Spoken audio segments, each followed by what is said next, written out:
Hey,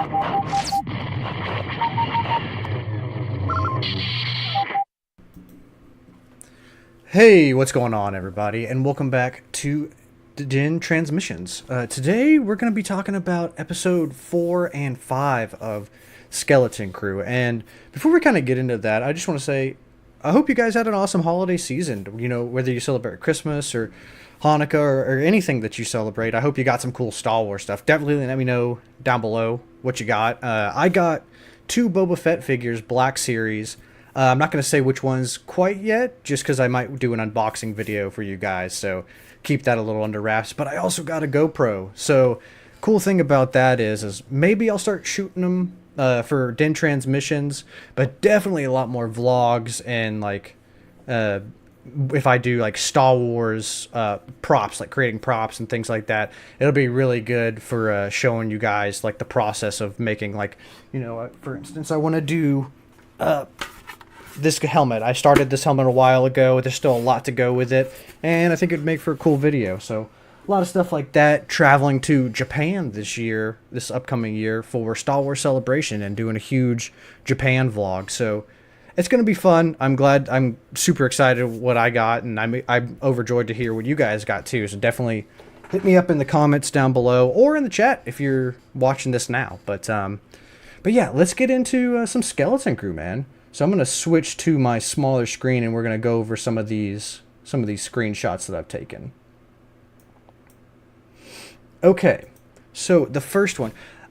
We skipped last week's episode because while I did really enjoy last week's episode, there wasn't a lot to talk about. It was more of a transition episode, and I feel like it was more of a to show the different lives that the kids had. Like, you know, the main group of kids, they have a very cushy, soft life compared to the kids that are in this. I don't remember if they actually said the planet, because they thought they were on At-Aten, but they're just on one of the other planets that have like the Old Republic gems or something along those lines.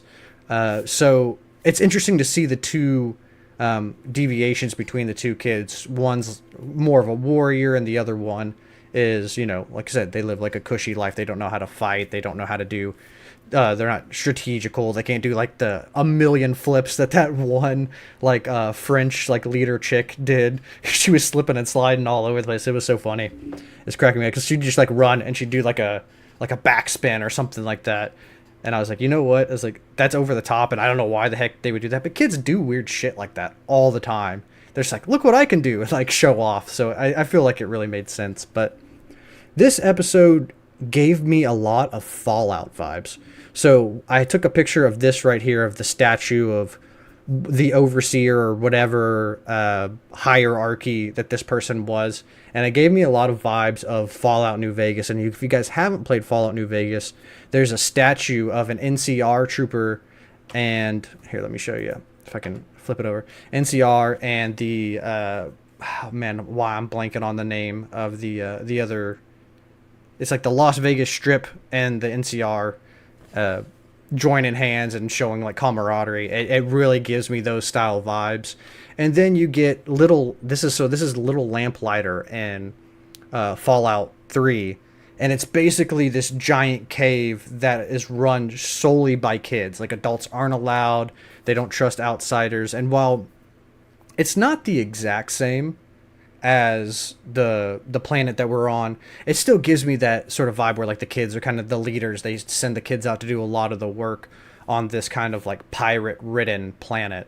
So yeah, those were really the main two Fallout vibes. But it just, even the way that everything was like rotting and decrepit and rusting, it gave me like the planet had been hit by like orbital bombardment or like some sort of like nuclear sort of situation. And I don't know, I just, being a fan of Fallout, it gave me a lot of those vibes.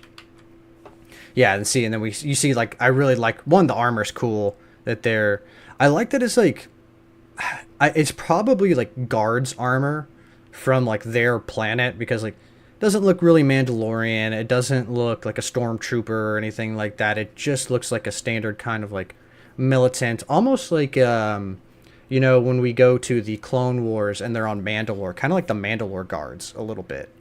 But I really like the dynamic and the differences between the two. Like I said, this whole episode, one, Neil steals the show in the whole episode. I thought that was so funny that that centers around, because he's kind of like the softest one in the group, whereas like the rebellion chick, she's like, I've been, she pulls a Cassie in it. She's like, I've been in this fight since I've been 6 years old. Sort of vibe. But I really like that it constantly shows you the different lives that they have, and that they can both learn from each other's lives. I thought that was really interesting. And then we get the AAT kind of inspired like turret tank, very Clone Wars-esque. And both of these episodes, as I say seasons, both of these episodes, I love how many creatures and like practical effects that they're using. Because while this tank is probably CGI or some sort of CGI, I love you see like the alien species on top, on the side, like there's all different sorts, so you're not just seeing humans all the time. I really think, again, like I said, Boba Fett, Kenobi, I'm blanking on any of the other ones. Andor a little bit. Andor had some aliens in it too, but they just didn't have a lot. It was a lot of human beings, and I think they're kind of learning from that. Like especially with the Acolyte, they've had a lot more species in there, and then in this show, it's like nonstop. So it seems like they're putting a little bit more of the funds into practicality and real effects. But yeah, I don't know. I just thought the design of this was cool. It's kind of like the while I didn't like the ending of Boba Fett, I liked those kind of droids that were like indestructible, and they had like a giant shield. There's more to Star Wars than just like the Empire or the Republic or like the CIS. Like there's more droids being made, there's more blasters, there's more, and it's cool to see some, even though this might not be high tech, like in the Book of Boba Fett, those are like high end, top of the line droids, and that's why they were such a formidable foe. And it's just cool to see differences in some of the weaponry and the vehicles. Yeah, again, I brought this up, I talked a little too soon, but Neil totally stealing the show, and I like the dynamic between the two, where she comes from a hard life where she has to fight for everything, fight for her people. She doesn't get luxury in a cushy life where she gets to be a kid. And Neil is kind of the exact opposite of that. So it's kind of a really cool dynamic that they go with. And I think it was, I don't know why they made her French. Maybe like you just see like a French Revolution or something like that. You kind of get those sort of vibes. Because nobody else, to my understanding, speaks French. The very few people that do actually talk, they all speak regularly. So I thought that kind of stuck out a little bit, that maybe she actually is French, so she has a French accent. But that did kind of stick out to me a little bit, that like, I'm pretty sure that leader guy is her dad. I don't know. Maybe I'm making assumptions there. I don't think it says, but he definitely doesn't have a French accent. So I'm like, interesting, but that's a little nitpick, nothing crazy. And then I think that's kind of it for that first episode. There wasn't anything super crazy with it. It was just going from kind of point A to point B. They were trying to look for At-Atten. They found some coordinates, and then they're going to go to another planet to get, it's kind of fall on the breadcrumb trail. So you can kind of see why we're already only 8 minutes in, and there wasn't a whole bunch of talk. But it was cool. Like, I really did enjoy that episode. And kind of having like it's really giving me Treasure Planet vibes, with like the droid kind of malfunctioning and not remembering where At-Atten is, and then at the end he kind of goes like crazy and breaks out of the and tries to kill everybody, and they have to like shut him down. So all in all, I think it was a good transition episode. I still think this show should be a just let out all at once, kind of the week by week. I have the same feeling with Bad Batch. Like, I don't feel like some shows should be week by week. I actually think it hurts it, because it really ruins the momentum. I remember going back and watching some shows and thinking, oh, they're not as bad as I thought. And it was because I watched them week to week at the beginning. So I had to wait, and it really threw off the pacing. But yeah, with this show, I mean, every episode's been great. Like I said, it's just the pacing is, I hope it kind of picks up a little bit more as we go along. And it is getting a little spicier as we keep going and going. I think we have, we're on episode 5, so we probably have like 2 or 3 episodes left. I don't remember exactly how many they said were going to be in it. But moving on to episode 5. So I want to get into my I always mess up on his name, so I wrote it down. Jod Nanawood. I have a theory for him because he kind of flops back and forth. Let me take a little bit of a water break real quick. My mouth is dry from yakking so much. But he kind of takes inspiration from the Jedi and some of the Jedi sayings. Like here, he's talking and he gives a Qui-Gon quote of, "Your focus determines your reality," which is like one of my favorite Qui-Gon quotes, or really quotes in Star Wars. I think "Never tell me the odds" is my favorite quote by Han Solo, but your focus determines your reality is definitely up there too. But yeah, I don't know.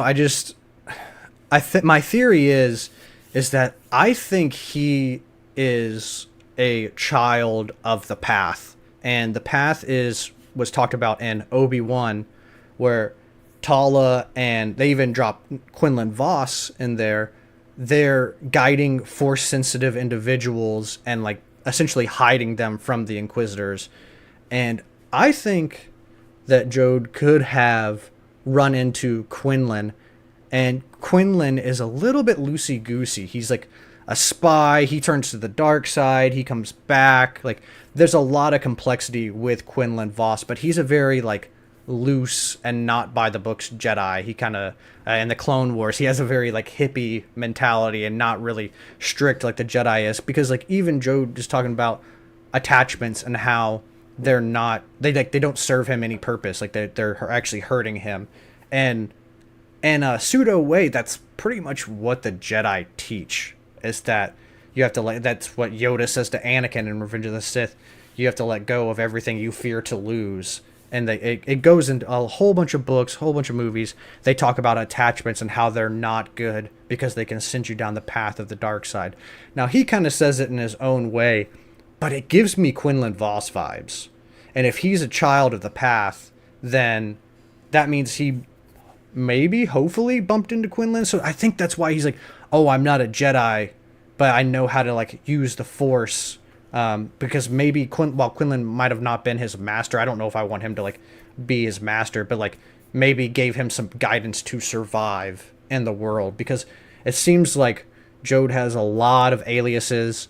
He doesn't really do things by the book. You can see here he falls like, I don't know, this picture with him like having to lay and drinking and like stealing his knife back, it gives me a lot of Quinlan Vos kind of vibes. And there are some Jedi throughout the history of like in the comics and some of the EU stuff that they're kind of like loose, like Maverick type of characters. They kind of go by the beat of their own drum. So they're not like, they are Jedi, but they kind of lean more towards the middle. You know, they're not like righteous or I wouldn't say like maybe not having a sense of purpose, but you know, along those type of lines. And I feel like it's a good kind of like way where he's like a pseudo Jedi. Like maybe he even because he probably would have been a teenager. Like he's like in his 40s, you know, here somewhere up in there, maybe late 30s. So he would have probably been a teenager when Revenge of the Sith was happening, and they were hunting down Jedi and they were hunting down Force sensitives. So I think it kind of lines up. I could be completely wrong, but the reason why I bring Quinlan into this too, again, not only because he's like loosey-goosey, but he talks to, this scene too, with him grabbing the lightsaber. I don't know, it just, to me, it seems like either he's remembering his old ways and how he used to have maybe a lightsaber, or maybe the fact that like he's never had a lightsaber and he ignites it, and he's kind of like, he kind of gets like a sense of like, oh man, I have this like ancient way, like he knows what it is. Like maybe he saw Quinlan use it or another Jedi use it, but he's just a Force sensitive, so he's not really a Jedi, doesn't really know about it. But he seems like he's, you know, kind of struck by it, you know, almost. And then we get, oh no, did I not? Here, let me back out of this real quick, because I had another, yeah. So bringing up her, you know, when he interacts with her, she says another name. And what Quinlan was he was a spy for the Republic. He would get in, he would act like infiltrate gangs and all these different syndicates and all this stuff. And I feel like maybe he told Jode some of those stories, and that's why he uses different aliases. Everybody calls him a different name because he has that sort of like spy mentality of like give a fake name or anything. Like I don't know, it just strikes me as like he's been around the world or the universe and seen some stuff, and he learned along the way. So that's why I don't know. That's just my theory, is that he is a Jedi, or not that he's a Jedi, that he learned from Jedis, and that's why he's like, oh, he kind of has like this fake kind of persona almost when he's like giving Jedi wisdom or like this facade.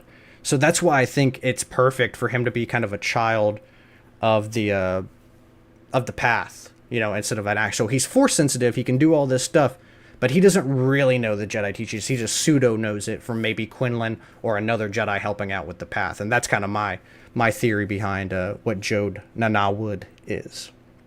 But let me go. So this was the original image that we had come upon next. And I love that Star Wars is doing stuff like this. We get to see so much grunge, and like it kind of just looks like a giant swap meet when you enter into the Star Wars. There's rust, there's dirt, there's grime, scratches.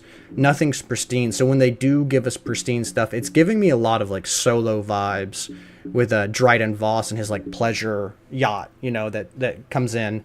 This is giving me very similar vibes, and I love the fact that this used to be like an old pirate like hideout, and they completely like washed over it and did their own thing.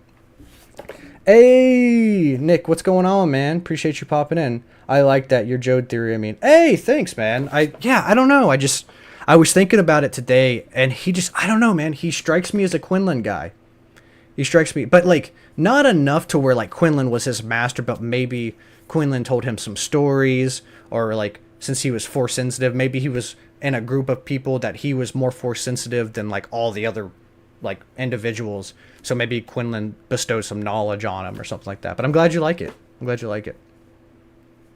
But yeah, this spa, man, it was fun to see all the little Easter eggs and cameos and stuff like that in it. Because we don't get enough of this stuff, and I don't think we should, honestly. Like, it should be very here and there. You get to see a little bit. We get to see a little bit of Canto Bite, with the high rollers betting and gambling. We get to see a little bit here. I forget what planet this is, so I'm just calling it the Polynesian Spa planet, because we got a lot of spa stuff. And then we got stuff like Solo, where you have like the big gangster pleasure yachts where they're all partying and drinking and eating and stuff. It's just a cool scene. And then I love that they put the restraining bolt on him, and he's so mad. Shmi is so mad this whole time. There's like a person playing the harp. He's like, you can't play a shanty on the harp. And he's like, that's the fighting pits. We used to boil people in acid here. He's like, how dare you like desecrate the pirate code? And it like zaps him. Like the comedic timing with this droid. He's slowly like moving up there. I feel like in my droid ranking, like obviously he's not gonna beat like Chopper or R2, but he's definitely I would say in my top 5 of droids. I really enjoy his comedic timing in a lot of this stuff, and it kind of breaks some of that tension. And he just gets so mad, and then the restraining bolt zaps him, which is funny. Which is also interesting too, because I always thought restraining bolts would like, you could just power the droid down. I didn't know there were like shock collar, essentially like the equivalent of like having a shock collar on like a dog or something like that for droids. So it was interesting to see. I guess since they're a little bit more high rollers, they have a little bit more like intricate technology to like do sort of stuff like that. But yeah, and then we see her. I love the amount of creatures and species that they're bringing into Star Wars. She kind of strikes me as like not a Night Sister, but something Night Sister adjacent. With how she is white skin with the eyes, and you get to see a lot of the Hutts, and then you get to whatever that creature is too. I don't know what the heck that creature is, but we get to see so many different species. You get to see the Munes from the banking clan. It's just left and right, and they're these were supposed to be like acid baths that just happened to turn into a spa, which is cracking me up. Shmi was so upset about that. But no, I like we don't get to see a lot of the banking clan and I feel like in Star Wars, just out and about doing other stuff. So it was a nice little nod. I was expecting to see Darth Plagueis pop up somewhere. This is where Darth Plagueis is. He didn't actually die. He just returned to the Polynesian spa and soaked for 1,000 years. He's gonna make a comeback.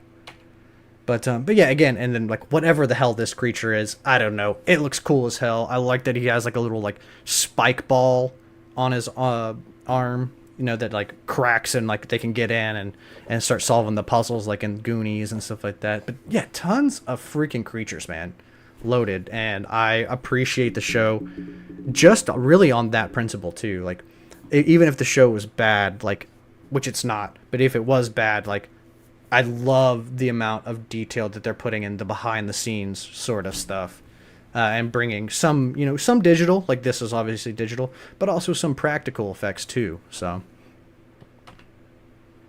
and then yeah, we got the lightsaber again, which definitely looks Old Republic. It's given me with the gold and the silver, definitely giving me some Old Republic sort of vibes. And then yeah, I love this scene.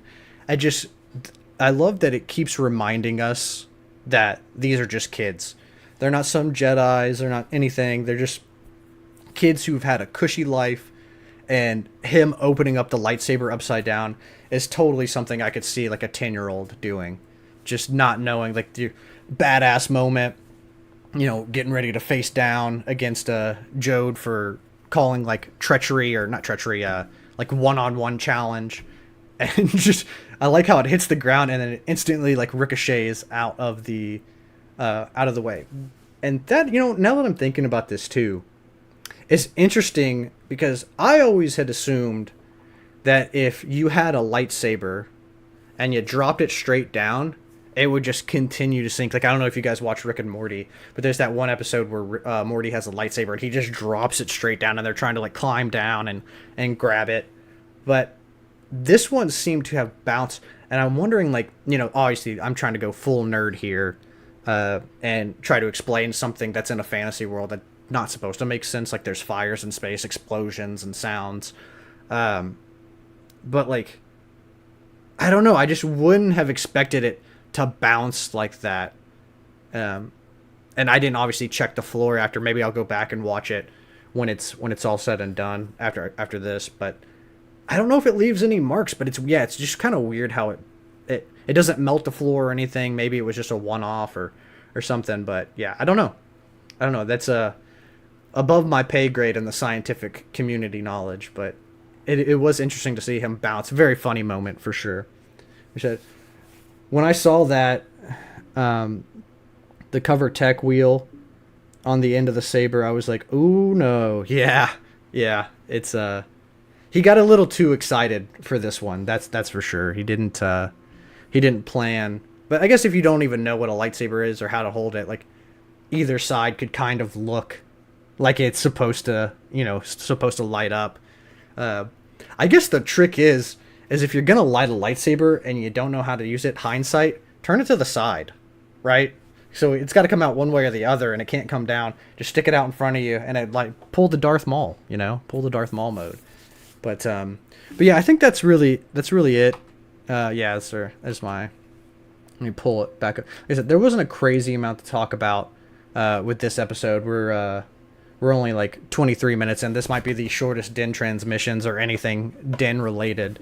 So not a crazy amount to talk about. But I've really been enjoying the show. Overall, I love hey JT, what's going on? Stanley's, everybody's popping in. You guys are popping in at the last second. We're about to close up shop here. Like I said, there wasn't a lot to talk about this episode, but yeah, a lot of really cool stuff though. And I hope it's either something like that with that Joe theory that I had, that he's either like he learned some stuff from Quinlan and he's like a child of the path, and maybe heard some stories and some parting wisdom, kind of like how Yoda parts. He doesn't really give you the full story, but he gives you like little snippets of wisdom, like maybe something like that, where he like obviously wasn't a master, or he could just be a complete nobody who happened to stumble upon that he had the Force, and maybe he can like levitate things and move stuff, but beyond that he doesn't have any other knowledge, because he does kind of give that sense of like he's kind of faking it, but he is saying Jedi stuff, so like that's the kind of the kicker. I've heard speculation that the lightsaber is a double bladed, like just double bladed like Exar Kun's. That would be cool. I know that Exar Kun, he didn't have a staff. His was like double blade. It was like a little longer than a lightsaber, like a regular traditional lightsaber, but it wasn't the length of a double blade. So that would be sick to see. I would obviously I won't I if I was in Star Wars, I would want a double bladed lightsaber. So I'm always down to see more. I don't want it to be Exar Kun's because it wasn't cool enough to be Exar Kun's. But if it was something like that from the Old Republic, because I believe Exar Kun was the one that created the double-bladed lightsaber from if I have my Legends content on lock, but I don't know how many people like I don't know when they started introducing double blades again because I don't know if he passed that knowledge down or if it was lost and found in like a holocron or something like that. Like my knowledge of the Old Republic isn't as versed as that, but kind of looks like a temple guard's lightsaber, but it's obviously not since it's blue. Yeah, a little shorter. The temple guard's lightsabers are definitely like longer because they're double blades. But yeah, definitely temple guard, Old Republic vibes with the gold. Oh man, my throat's getting parched. But yeah, definitely that sort of vibes with the gold. Anything every time I see gold, like I know some of the masters had gold, like Mace Windu had gold on his. I'm trying to think who else had gold. Count Dooku didn't. Yoda didn't. Anakin didn't. Well, Anakin had the little like igniter piece was gold, right? On his, I believe on the New Hope saber, it had like a gold like inlay. Where you ignite the saber. I could be wrong on that. I'm not super well versed in lightsabers, but I'm trying to think who else, because I know gold was like a super rare material, and only typically masters had it. But yeah, no, it'd be interesting to see what comes of it because he has the lightsaber now. Hopefully we get some cool Jedi stuff, or hopefully we get like him trying to be a cool Jedi and not really knowing what to do and fumbling with it. Maybe on the level that like Finn was in The Force Awakens. I was blanking on the name super hard, but like he could have that level of combat. But he could also have been able to fight with like vibro swords, which are very similar.